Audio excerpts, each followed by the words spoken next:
السلام علیکم ورحمۃ اللہ وبرکاتہ۔ نحمده ونصلي ونسلم على حبیبه الکریم، اما بعد، اعوذ باللہ من الشیطان الرجیم،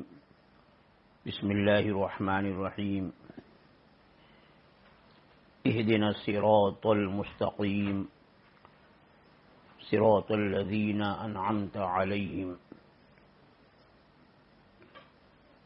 صدق اللہ مولانا العظیم وبلغنا رسولہ النبی الامین الکریم،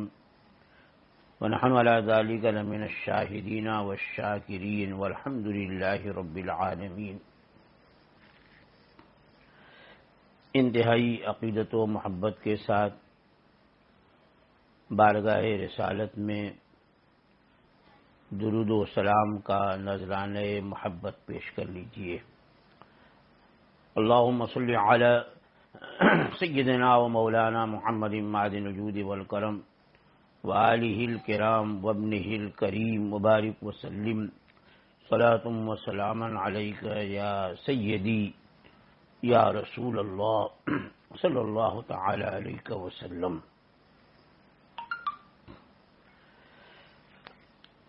رسول گرامی وقار صلی اللہ تعالی علیہ وسلم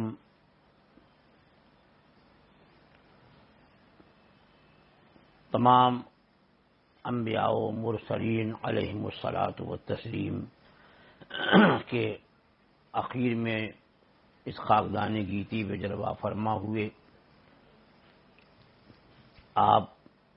نبی آخر الزماں ہیں، آپ ہی خاتم پیغمبراں ہیں۔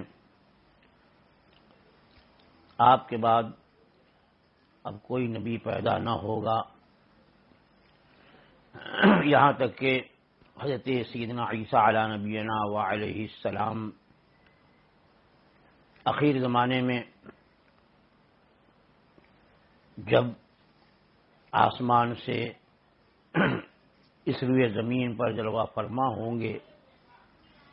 تو بے شک وہ وصف نبوت سے متصف ہوں گے، اس لیے کہ کسی نبی کا وصف نبوت ختم نہیں ہوتا، ان کا دور تبلیغ محدود ہوتا ہے۔ حضرت عیسیٰ علیہ نبینا وعلیہ السلام بے شک اللہ کے نبی، اللہ کے رسول ہیں، لیکن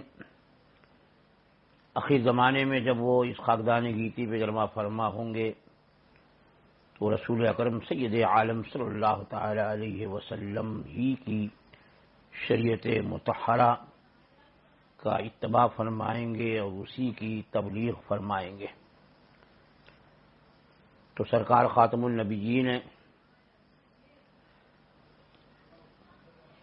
آپ کہ صحابہ کرام رضوان اللہ تعالی علیہم اجمعین نے مشکوٰۃ نبوت سے فیضان علم حاصل کیا، اور وہ لوگ تمام امت کے لیے ستارے کے مثل ہیں۔ خود میرے آقا نے ارشاد فرمایا، اصحابی کالنجوم فبأیہم اقتدیتم اہتدیتم، میرے صحابہ ستاروں کی طرح سے ہیں، ان میں سے جن کی بھی پیروی کرو گے ہدایت پا جاؤ گے۔ تو صحابہ کرام رضوان اللہ تعالی علیہم اجمعین کو کسی بھی امام کی تقلید کی ضرورت نہیں، بلکہ وہ تو تمام ائمہ کرام کے مرجع اور سب کے ماوا تھے۔ صحابہ کرام رضوان اللہ تعالی علیہم اجمعین کے بعد تابعین اعظام کا دور کہ ان لوگوں نے صحابہ کرام رضوان اللہ تعالی علیہم اجمعین سے فیضان علم حاصل کیا اور اسی کو انہوں نے عام فرمایا. لیکن صحابہ کرام رضوان اللہ تعالی علیہم اجمعین کے مبارک دور کے بعد جب بہت زیادہ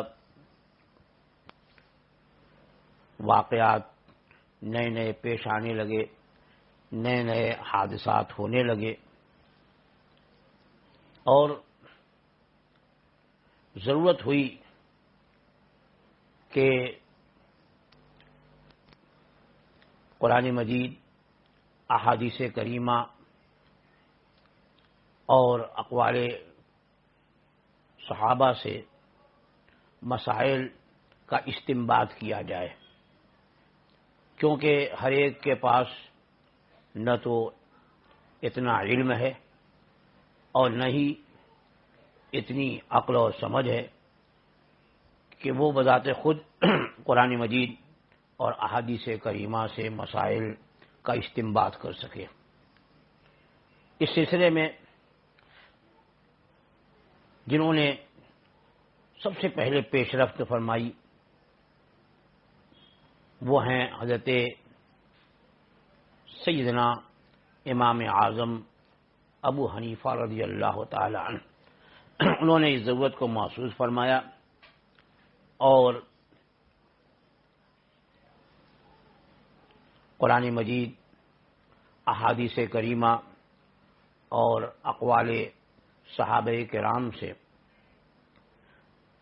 مسائل کا استنباط انہوں نے شروع فرمایا. اس سلسلے میں انہوں نے سوالات قائم کیے کہ کیا کیا صورتیں پیش آ سکتی ہیں. یہ ایک بہت بڑا کام ہے، اسی لیے علماء کرام نے فرمایا کہ سوال قائم کرنا یہ نصف علم ہے اور اس کا جواب دینا یہ نصف علم ہے. تو ہمارے امام اعظم ابو حنیفہ رضی اللہ تعالی عنہ نے سوالات قائم فرمائے اور انہوں نے اپنے شاگردوں کی ایک ٹیم بنائی. ان میں بڑے بڑے علم والے، کوئی احادیث کریمہ پہ مہارت رکھنے والا، کوئی علم کلام میں مہارت رکھنے والا، کوئی علم قرآن اور علم تفسیر میں مہارت رکھنے والا، کوئی اصول حدیث اور اصول فقہ میں مہارت رکھنے والا. اس طرح سے بہت سارے اپنے شاگردوں کو آپ نے جمع فرمایا اور وہ جو سوالات آپ نے قائم فرمائے انہیں اپنے شاگردوں میں پیش فرماتے کہ اسے دلائل کی روشنی میں جواب سے مزین کرو. وہ لوگ تتبع اور تلاش کے بعد جواب لکھ کر امام اعظم ابو حنیفہ رضی اللہ تعالی عنہ کی خدمت میں پیش کرتے اور پھر اس پر امام اعظم ابو حنیفہ گفتگو فرماتے، مباحثہ ہوتا، یہاں تک کہ خود حضرت سیدنا امام ابو یوسف رضی اللہ تعالی عنہ جو اپنے زمانے میں عالم اسلام کے قاضی القضات تھے، زبردست محدث تھے، وہ فرماتے ہیں کہ ہم کسی مسئلے پر دلائل تلاش کرتے اور جب امام اعظم ابو حنیفہ رضی اللہ تعالی عنہ کی بارگاہ میں اس مسئلے کا جواب پیش فرماتے تو جو دلائل ہم نے بہت سارے محدثین اور بہت سارے فقہا کی ملاقات اور بہت ساری تتبع اور تلاش کے بعد دیا تھا، امام اعظم ابو حنیفہ کو وہ سارے دلائل پہلے ہی سے ازبر ہوتے. تو امام اعظم ابو حنیفہ رضی اللہ تعالی عنہ نے یہ پیشرفت فرمائی. اس کے علاوہ اور بھی بہت سارے فقہاء کرام نے اس سلسلے میں کوششیں کی اور ان لوگوں نے فقہ کی تدوین فرمائی. جب وہ وقت آیا کہ عوام خود مسائل کے استنباط کی قدرت نہیں رکھتی، بلکہ انہیں کسی ایک امام کی تقلید کا حکم دیا جائے، تو اس بات پر امت کا اجماع ہوا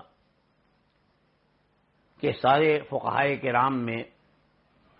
4 فقہا وہ ہیں کہ جن کی فقہ بڑی مدون اور بڑی مکمل ہے، اور ان 4 میں سے کسی ایک کی بھی تقلید جو ہے وہ باعث نجات ہے. ان 4 میں سب سے مقدم حضرت امام اعظم ابو حنیفہ رضی اللہ تعالی عنہ، پھر حضرت سیدنا امام مالک ابن انس رضی اللہ تعالی عنہ، پھر حضرت سیدنا امام شافعی رضی اللہ تعالی عنہ، اور حضرت سیدنا امام احمد بن حنبل رضی اللہ تعالی عنہ. یہ 4 ائمہ کرام کی فقہ بڑی مکمل اور مدون تھی، تو امت کا اجماع ہوا کہ امت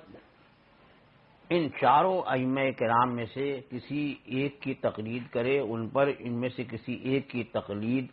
واجب ہے، اور جو ان 4 میں سے کسی کی بھی تقلید نہ کرے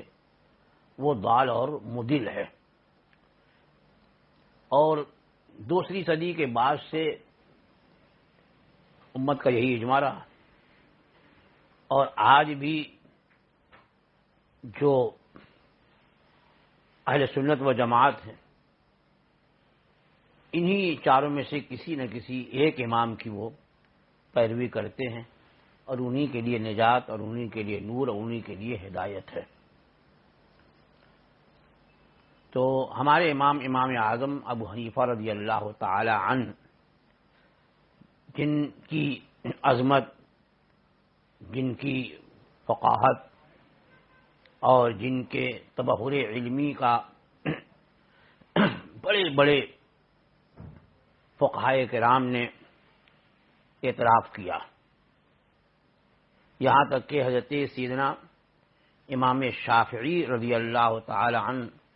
فرماتے ہیں کہ الناس عیار فی الفقہ علی ابی حنیفہ، کہ تمام لوگ فقہ میں امام ابو حنیفہ کے عیال ہیں. من لم ينظر فی کتبہ لم یتبحر فی العلم ولا یتفقہ، جس نے امام ابو حنیفہ کی کتابوں کا مطالعہ نہیں کیا اسے علم میں تبحر حاصل نہیں اور نہ وہ فقیہ ہوا. یہ قول امام اعظم رضی اللہ تعالی عنہ کے بارے میں کسی عام عالم اور کسی عام فقیہ کا نہیں، بلکہ ائمہ اربعہ میں سے زبردست علم اور فقہ کے مالک حضرت سیدنا امام شافعی رضی اللہ تعالی عنہ کا ہے. اسی طرح سے امیر المومنین فی الحدیث حضرت عبداللہ ابن مبارک رضی اللہ تعالی عنہ آپ کے فضل و کمال کا اعتراف کرتے ہوئے فرماتے ہیں کہ لولا ان اللہ تعالی اغاثنی بابی حنیفہ و سفیان کنت کسائر الناس، اگر اللہ تعالی امام اعظم ابو حنیفہ اور حضرت سفیان ثوری کے ذریعے میری دستگیری نہ فرماتا تو میں عام آدمیوں میں سے ہوتا. یعنی وہ امیر المومنین فی الحدیث ہیں، حضرت سیدنا عبداللہ ابن مبارک رضی اللہ تعالی عنہ، اور حضرت امام بخاری رضی اللہ تعالی عنہ کے استاذ الاساتذہ، وہ اعتراف کر رہے ہیں کہ اگر اللہ تعالیٰ نے امام اعظم کے ذریعے میری دستگیری نہ فرمائی ہوتی تو میں بھی ایک عام آدمی ہوتا۔ تو اس طرح سے بڑے بڑے ائمہ حدیث جو ہیں انہوں نے بھی امام اعظم ابو حنیفہ رضی اللہ تعالیٰ عنہ کے علم اور ان کی ذہانت، فطانت اور ان کے تبحر علمی کا اعتراف کیا، یہاں تک کہ مشہور محدث اور سیدنا امام بخاری رضی اللہ تعالی عنہ کے اساتذہ کے شیخ حضرت سیدنا امام سلیمان اعمش رضی اللہ تعالی عنہ کی بارگاہ میں ایک مرتبہ حضرت امام اعظم ابو حنیفہ رضی اللہ تعالی عنہ حاضر تھے کہ ایک شخص حاضر ہوا اور اس نے حضرت امام اعمش رضی اللہ تعالی عنہ سے کچھ مسائل دریافت کیے۔ حضرت امام اعمش رضی اللہ تعالی عنہ نے اس وقت اسے فرمایا کہ مجھے ان کا علم نہیں ہے۔ حضرت امام اعظم ابو حنیفہ رضی اللہ تعالی عنہ نے عرض کی حضور اگر اجازت ہو تو ان سوالات کے میں جوابات عرض کر دوں؟ آپ نے فرمایا ضرور۔ تو حضرت سیدنا امام اعظم ابو حنیفہ رضی اللہ تعالی عنہ نے اس کے تمام سوالات کے جوابات عطا فرما دیے۔ جب سارے مسائل حل ہو گئے تو حضرت امام اعمش نے آپ سے دریافت فرمایا کہ یہ جوابات آپ نے کہاں سے دیے؟ تو حضرت امام اعظم ابو حنیفہ رضی اللہ تعالیٰ عنہ عرض کی کہ حضور فلاں سوال کا یہ جواب میں نے آپ ہی سے جو حدیث سنی ہے فلاں حدیث اس سے دیا، اور آپ ہی سے سنی ہوئی وہ فلاں حدیث اس سے میں نے اس مسئلے کا جواب دیا۔ اس طریقے سے ہر مسئلے کا جواب امام اعظم ابو حنیفہ نے ان احادیث سے دیا جو خود امام اعمش نے ان سے روایت کی تھی۔ حضرت سیدنا امام اعمش رضی اللہ تعالی عنہ بہت مسرور ہوئے، اور اسی موقع پر ان کا یہ مشہور مقولہ ہے کہ آپ نے فرمایا یا معاشر الفقہاء انتم الاطباء ونحن الصیادلہ وانت ایھا الرجل اخذت بکلا الطرفین۔ کیا فرمایا؟ اے گروہ فقہا، تم طبیب ہو اور ہم محدثین عطار ہیں۔ کیا مطلب؟ یعنی آپ نے فقہا کے بارے میں فرمایا کہ تم لوگ جو ہے طبیب ہو، ڈاکٹر ہو، اور ہم تو دوا کی دکان لیے بیٹھے۔ یعنی ایک ڈاکٹر، ایک طبیب، ایک حکیم مرض کی تشخیص کرنے کے بعد اس کا علاج دریافت کرتا ہے کہ اس علاج میں یہ دوا کام آئے گی، یہ دوا کام آئے گی، یہ دوا کام آئے گی۔ یہ کام طبیب اور ڈاکٹر کا ہوتا ہے، اور عطار جو ہوتا ہے، جو دواؤں کی دکان کھولے ہوئے ہے، وہ علاج نہیں جانتا بلکہ دوائیں لے کر کے بیٹھا ہے۔ تو آپ نے کیا فرمایا کہ ہم نے تو حدیثیں یاد کی، حدیثیں اخذ کی، لیکن ہم کیا ہیں؟ ہم محدثین عطار ہیں، دوا کی دکان جیسے ہوتی ہے، صیادلہ، ونحن الصیادلہ فرمایا، میڈیکل اسٹور، کہ اے گروہ فقہا تم طبیب ہو اور ہم محدثین عطار ہیں۔ اور امام اعظم کے بارے میں فرمایا کہ وانت ایھا الرجل اخذت بکلا الطرفین،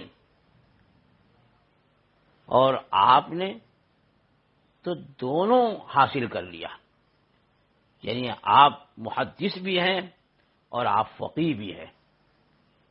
یعنی کوئی ضروری نہیں ہے کہ ہر محدث فقیہ ہو۔ تو امام اعظم ابو حنیفہ کے بارے میں اسی موقع پہ فرمایا کہ اے جوان، تم نے تو دونوں کنارے پا لیے، یعنی حدیث دانی بھی تمہاری بہت زبردست ہے اور اس سے مسائل کا استنباط بھی تمہارا لاجواب ہے۔ تو سیدنا امام اعظم ابو حنیفہ رضی اللہ تعالی عنہ نے مسائل کا استنباط فرمایا۔ اللہ جل وعلا کے پیارے حبیب صلی اللہ تعالی علیہ وسلم نے بہت پہلے حضرت امام اعظم ابو حنیفہ رضی اللہ تعالی عنہ کے بارے میں پیشن گوئی فرما دی تھی۔ سرور کائنات صلی اللہ تعالی علیہ وسلم نے ارشاد فرمایا کہ لو کان العلم عند الثریا لتناولہ رجل من ابناء فارس، اگر علم ثریا کی بلندیوں میں پہنچ جائے تو فارس کے جوان مردوں میں سے ایک اس تک ضرور پہنچ جائے گا۔ تو علماء کرام نے فرمایا کہ یہ جو سرور کائنات صلی اللہ تعالی علیہ وسلم کا ارشاد گرامی ہے، یہ حضرت امام اعظم ابو حنیفہ رضی اللہ تعالی عنہ ہی کے بارے میں ہے، کیونکہ فارس میں یا فارسی لوگوں میں حضرت امام اعظم ابو حنیفہ رضی اللہ تعالی عنہ سے بڑھ کر کے کوئی فقیہ، کوئی عالم، کوئی محدث پیدا نہیں ہوا۔ تو سرور کائنات صلی اللہ تعالی علیہ وسلم نے جن کے لیے یہ بشارت دی ہو، ان کے علم کا اور ان کے فقہ کا کیا کہنا۔ تو بے شک امام اعظم ابو حنیفہ رضی اللہ تعالی عنہ کے تبحر علمی کا سبھی کو اعتراف تھا، اور اس کے علاوہ آپ کے علم حدیث کے بھی محدثین معترف تھے، اور کیوں نہ اعتراف کریں کہ خود آپ کے تلامذہ میں، آپ کے شاگردوں میں ایک سے ایک جلیل القدر محدث گزرے ہیں جو اپنے زمانے میں یکتائے روزگار تھے۔ قاضی القضات حضرت سیدنا امام ابو یوسف، حضرت سیدنا امام محمد، حضرت سیدنا امیر المومنین فی الحدیث عبداللہ ابن مبارک، حضرت فضیل ابن عیاض، حضرت داؤد طائی، حضرت مصری بن قدام، یزید ابن ہارون، یحییٰ بن قطان، ہشام بن عروہ، اس طرح سے بہت سارے محدثین حضرت سیدنا امام اعظم ابو حنیفہ رضی اللہ تعالی عنہ کے شاگرد ہیں۔ تو جب شاگردوں کا یہ عالم ہے تو خود امام اعظم ابو حنیفہ رضی اللہ تعالی عنہ کتنے زبردست محدث ہوں گے، اس کا کون اندازہ لگا سکتا ہے۔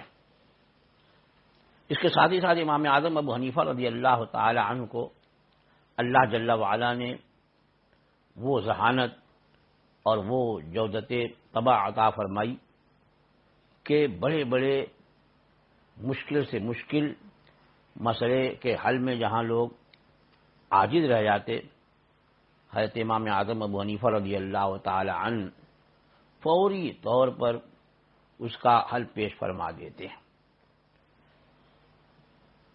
اس سلسلے میں بہت ساری نظیریں، بہت ساری مثالیں علماء کرام نے پیش فرمائی ہیں۔ یہاں میں وقت کی تنگی کی وجہ سے ایک دو مثال پیش کرنے کا ارادہ رکھتا ہوں۔ ایک تو یہ کہ شوہر نے اپنی بیوی سے پانی مانگا، اسے پیاس لگی تھی، کہا پانی لے کے آؤ۔ اب آج کی طرح سے تو اس زمانے میں انتظامات ہوتے نہیں تھے کہ گئے اور فریج کھولا اور پانی نکالا، فون لے کر کے آگے۔ کبھی ایسا بھی ہوتا تھا کہ گھر میں پانی نہ ہو تو کنویں تک جانا، بھر کر کے لانا، یا کچھ دور میں پانی کا انتظام ہے وغیرہ وغیرہ. آنے میں تاخیر ہوئی اور وہ پانی لے کر کے زینے پہ چڑھ رہی تھی. تو اب وہ غصے میں بالکل سے جلجلا گیا اور اس نے کہا کہ یہ پانی اگر تو نے پیا یا پانی پھینکا یا کسی کو پلایا یا رکھا تو تجھ کو طلاق. اب یہ بات تو کہہ دی، لیکن جب غصہ اس کا ختم ہوا اب وہ بھی سوچنے لگا کہ بھئی کرے تو کیا کرے. ہاتھ میں پانی ہے، پیے تو طلاق پڑ جائے، پھینکے تو طلاق پڑ جائے، کسی کو دے تو طلاق پڑ جائے. تو دوڑا ہوا امام اعظم ابو حنیفہ رضی اللہ تعالیٰ عنہ کی بارگاہ میں حاضر ہوا کہ حضور ایسا معاملہ ہوا، کیا صورت ہوگی طلاق سے بچنے کی کہ طلاق نہ پڑے. امام اعظم ابو حنیفہ رضی اللہ تعالیٰ عنہ نے فرمایا کوئی مشکل نہیں ہے، جاؤ عورت سے کہو کہ ایک کپڑا لے اور اس کپڑے سے برتن میں جو پانی ہے اس میں سکھا دے. جب کپڑے میں پورا پانی جذب ہو جائے تو اس کپڑے کو سکھا دے. تو اب پانی نہ تو کسی نے پیا، نہ کوئی کہیں پھینکنا ہوا، نہ کسی کو دینا ہوا، اور طلاق بھی نہیں پڑے گی صورت میں. تو اب یہ جہاں تک فہم اور عقل کی رسائی، وہ بھی فوری طور پر یہ ہمارے امام اعظم ابو حنیفہ رضی اللہ تعالیٰ عنہ کا حصہ تھا. اسی طرح ایک مرتبہ ایک شخص نے اپنی بیوی سے، ظاہر ہو سکتا ہے کہ کچھ بلایا ہوگا اور کسی وجہ سے وہ ناراض رہی ہوگی، اس نے کوئی جواب نہیں دیا، نہیں بولی. تو اس نے کہا کہ ٹھیک ہے، اب میں بھی تجھ سے اس وقت تک نہیں بولوں گا جب تک کہ تو مجھ سے نہیں بولے گی. تو جیسے ہی بیوی نے یہ سنا فوراً پلٹ کر کے کہا کہ اور میں بھی تجھ سے اس وقت تک نہیں بولوں گا جب تک کہ تو نہیں بولے گا. اب دونوں اپنی اپنی جگہ خاموش ہیں. اب یہ بولے، جو پہلے بولے تو وہ حانث ہو جائے، قسم ٹوٹ جائے. تو حضرت سفیان ثوری جو اس وقت زبردست فقیہ تھے، ان کے پاس حاضر ہوا اور اس واقعے کو ذکر کیا. انہوں نے کہا کہ بھائی دیکھو، کوئی بھی یہ پہلے بات کرے گا تو ایک کی تو قسم ٹوٹے گی، لہذا جاؤ بات کرو اور قسم کا کفارہ دے دینا. تو وہ شخص حضرت امام اعظم ابو حنیفہ رضی اللہ تعالیٰ عنہ کی خدمت میں حاضر ہوا اور اس نے عرض کی کہ حضور ایسا ہو گیا ہے. پورا واقعہ اس نے ذکر کیا. تو امام اعظم ابو حنیفہ رضی اللہ تعالیٰ عنہ فرمایا کہ جاؤ بیوی سے بات کرو، قسم نہیں ٹوٹے گی.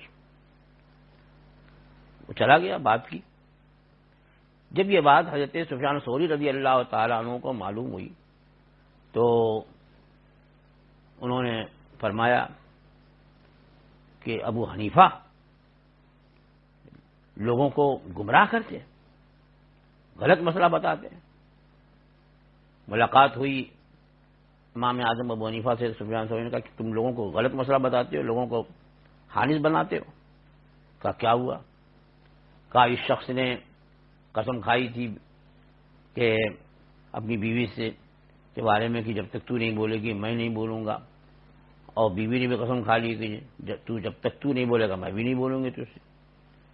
تو امام اعظم ابو حنیفہ رضی اللہ تعالیٰ نے فرمایا کہ میں نے کیا غلط کہا، بلائیے اس کو. وہ شخص حاضر ہوا، کہا پورا واقعہ ان سے ذکر کرو. اس نے پورا واقعہ بتایا. آپ نے فرمایا دیکھیے کہ اس نے کہا کہ میں اس وقت تک تجھ سے نہیں بولوں گا جب تک کہ تو نہیں بولے گی. تو جب اس نے یہ کہا تو فوراً بیوی نے کہا کہ اور میں بھی تجھ سے نہیں بولوں گی. تو بولنا تو پا لیا گیا، تو کیسے قسم ٹوٹے گی؟ شوہر نے یہی تو کہا تھا کہ جب تک تو نہیں بولے گی میں نہیں بولوں گا، اور بیوی اس کے بعد کہتی ہے کہ میں بھی نہیں بولوں گی. تو شوہر سے تو اس نے بات کر لی، تو اب کیسے شوہر کی قسم ٹوٹے؟ اس موقع پر حضرت سفیان ثوری رضی اللہ تعالیٰ نے کہا کہ ابو حنیفہ تمہارے فہم کی رسائی جہاں تک ہے وہاں تک ہمارے فہم کی رسائی نہیں ہو سکتی ہے۔ تو اس طرح سے امام اعظم ابو حنیفہ رضی اللہ تعالی عنہ نے اپنی جودت طبع، اپنی ثقافت، اپنے تبحر علمی سے فقہ کی تدوین فرمائی، اور آپ کا اصول اور ضابطہ کہ سب سے پہلے میں قرآن مجید میں تلاش کرتا ہوں، جب قرآن مجید سے کوئی دلیل مل جاتی ہے تو میں اسی سے جواب دیتا ہوں، اگر قرآن مجید سے کوئی دلیل نہیں ملتی تو میں احادیث نبویہ میں اس مسئلے کا حل تلاش کرتا ہوں، اب وہاں بھی اگر اس کا حل نہیں ملتا تو میں صحابہ کرام رضوان اللہ تعالی علیہم اجمعین کے اقوال، ان کے فیصلے، ان کے قضاء سے اس مسئلے کا حل تلاش کرتا ہوں، اور جب وہاں بھی مجھے اس کا جواب نہیں ملتا تو پھر میں قیاس صحیح کرتا ہوں اور اس کا جواب دیتا ہوں۔ کچھ لوگوں نے امام اعظم ابو حنیفہ رضی اللہ تعالیٰ عنہ کو اور فقہ حنفی کو بدنام کیا کہ یہ حدیث کے خلاف ہے۔ امام اعظم ابو حنیفہ رضی اللہ تعالیٰ عنہ قیاس پر حکم دیتے ہیں، حالانکہ بالکل غلط ہے۔ امام اعظم ابو حنیفہ رضی اللہ تعالیٰ عنہ نے قرآن اور حدیث سے جس طرح سے مسائل کا استخراج اور استنباط کیا ہے، اور جگہ وہ بات اتنی پائیدار نظر نہیں آتی، لیکن جب اس مسئلے کو بہت باریک سے دیکھا جائے، سطحی طور پر نہیں، ورنہ امام اعظم تو خود فرماتے ہیں کہ جب کوئی حدیث صحیح ہو تو وہی میرا مذہب ہے، یعنی اگر حدیث صحیح ہے تو آپ اس کے مقابلے میں قیاس نہیں فرماتے، بلکہ اور ائمہ کرام نے اور لوگوں نے یا غیر مقلدوں نے جن حدیثوں کو چھوڑ دیا ہے، ہمارے امام اعظم ابو حنیفہ رضی اللہ تعالی عنہ ان احادیث کی روشنی میں بھی مسئلے کا حل بیان فرماتے ہیں۔ مثلا نماز میں قہقہہ لگانا، اگر کوئی نماز کے اندر قہقہہ لگائے یعنی آواز سے ہنس دے تو نماز تو ٹوٹتی ہے، وضو بھی ٹوٹ جاتا ہے۔ اب یہاں پر دیکھیے تین چیزیں ہیں، ایک ہے تبسم، ایک ہے ضحک، اور ایک ہے قہقہہ۔ تبسم یہ جس کو مسکراہٹ کہتے ہیں کہ ہونٹ تھوڑے سے کھل جاتے ہیں، تو اس سے نماز نہیں ٹوٹتی۔ اگر نماز میں کوئی تبسم کرے، کوئی مسکرا دے تو نماز نہیں ٹوٹتی۔ ضحک کا مطلب یعنی ہنسے اور ہنسنے میں اتنی آواز ہو کہ ہنسنے والا تو سنے دوسرا نہ سنے، اتنی ہلکی آواز ہو تو نماز فاسد ہو جائے گی، وضو نہیں فاسد ہوگا۔ اور قہقہہ یہ ہے کہ اتنی زور سے ہنسے کہ آس پاس کے لوگ سن لیں، یہ قہقہہ ہے، تو اس سے نماز بھی فاسد ہوتی ہے اور وضو بھی ٹوٹ جاتا ہے۔ دیگر ائمہ کرام نے یہ کہا کہ یہ جو ہے خلاف قیاس ہے، اس لیے کہ نماز میں قہقہہ لگایا تو نماز ٹوٹنا تو سمجھ میں آتا ہے کہ نماز ٹوٹ، لیکن وضو کیوں ٹوٹے گا؟ کیونکہ نہ بدن سے کوئی نجاست نکلی، نہ وہ سویا، نہ کوئی اور ایسا عمل ہے کہ جس سے وضو ٹوٹ جائے، تو نماز میں ہنس دینے سے، قہقہہ لگانے سے وضو کیوں ٹوٹے گا؟ ان لوگوں نے نماز کے فاسد ہونے کا حکم دیا قہقہے کی بنیاد پر، لیکن وضو کے فاسد ہونے کا حکم نہیں دیا۔ اور امام اعظم ابو حنیفہ رضی اللہ تعالی عنہ نے وضو ٹوٹنے کا حکم دیا، کیونکہ اس سلسلے میں اگرچہ حدیث ضعیف ہے لیکن حدیث ہے، اور حدیث سے یہ ثابت ہے کہ ایک نماز میں چند لوگوں نے قہقہہ لگایا تو سرور کائنات صلی اللہ تعالی علیہ وسلم نے انہیں وضو کرنے کا حکم دیا۔ اگرچہ یہ حدیث مرسل ہے، بعض لوگوں کے نزدیک ضعیف ہے، لیکن امام اعظم ابو حنیفہ رضی اللہ تعالی عنہ نے اس حدیث سے مسئلے کا استخراج فرمایا کہ نماز رکوع سجدے والی نماز میں اگر کوئی قہقہہ لگائے تو تو نماز بھی فاسد ہوگی اور وضو بھی فاسد ہوگا۔ اب اس سے آپ اندازہ لگائیے کہ ہمارے امام اعظم ابو حنیفہ رضی اللہ تعالی عنہ حدیث پر عمل کرنے میں کس قدر سخت ہیں کہ جب حدیث مل جاتی ہے تو آپ پھر وہاں قیاس نہیں کرتے، اور قیاس لوگ کہتے ہیں، حالانکہ امام اعظم ابو حنیفہ رضی اللہ تعالی عنہ نے حدیث اور قرآن پر عمل کیا، اور ساتھ ہی ساتھ آپ نے عقل کو بھی اس سے قریب کیا۔ اس کی وجہ سے لوگ یہ کہنے لگے کہ انہوں نے قیاس کیا، ورنہ یہ کہ کسی مسئلے کا جواب یا تو آیت قرآنیہ سے ہے یا حدیث نبوی سے ہے، اور پھر آپ نے مزید تقریب فہم کے لیے وہاں اس کی ظاہری وجہ بھی بیان فرما دی ہے۔ کچھ لوگوں نے اسی وجہ سے انہیں یہ کہا کہ قیاس پہ عمل کرتے ہیں وغیرہ وغیرہ، ایسا نہیں ہے، اور بہرحال یہ بات اپنی جگہ طے ہے کہ ہماری فقہ حنفی جو ہے وہ قرآن مجید، احادیث کریمہ، اقوال صحابہ سے بڑی مستند، مدلل اور بہت زیادہ اس سے مربوط اور مضبوط ہے۔ اگر دیکھنا ہو تو شرح معنی اثار امام طحاوی کی دیکھیں، یا کم از کم ہدایہ اور اس کی شرح فتح القدیر دیکھ لیں، کہ جس میں دونوں طرح کے دلائل پیش کیے گئے، دلائل نقلی یعنی قرآن یا حدیث یا اقوال صحابہ سے دلیل، اور اس کے بعد پھر عقلی دلیل بھی پیش کی گئی ہے کہ اس سلسلے میں عقل کو اس مسئلے سے ہم کس طرح قریب کرتے ہیں۔ تو انشاءاللہ العزیز اس سلسلے میں ہم پھر کبھی تفصیلی گفتگو کریں گے۔ اللہ جل وعلا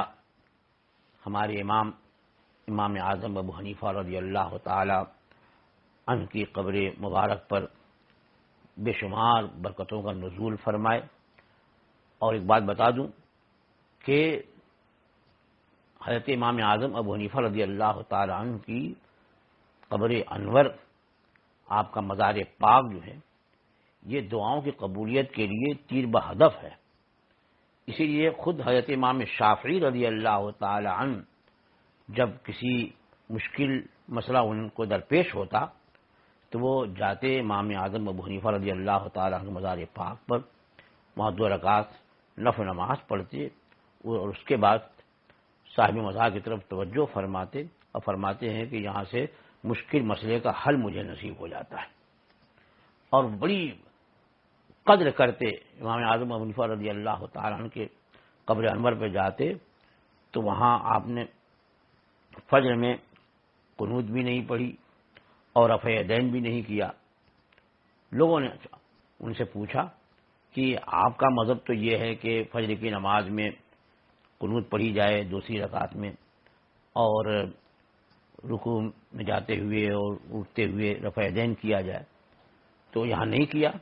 تو آپ نے فرمایا کہ اس صاحب مزار کے ادب و تعظیم میں نے ایسا کیا۔ امام شافعی رضی اللہ تعالی عنہ کا یہ عمل بتاتا ہے کہ اللہ والے اپنی قبروں سے بھی لوگوں کو ملاحظہ فرماتے ہیں اور لوگوں کی دستگیری کرتے ہیں۔ اللہ تعالی امام اعظم ابو حنیفہ رضی اللہ تعالی عنہ کے فیوض و برکات سے ہم تمام لوگوں کو مالا مال فرمائے، اور ہمیں قیامت کے دن ان کا کہ وہ شریعت میں ہمارے امام ہیں اور سرکار غوث پاک رضی اللہ تعالیٰ عنہ جو طریقت میں ہمارے مقتدی پیشوا ہیں، اللہ تعالیٰ ان دونوں بزرگوں پیشواؤں کا ہمارے ہاتھوں میں دامن رکھے، اور ان کی عنایتیں ہمیشہ ہم پر جاری و ساری رہیں۔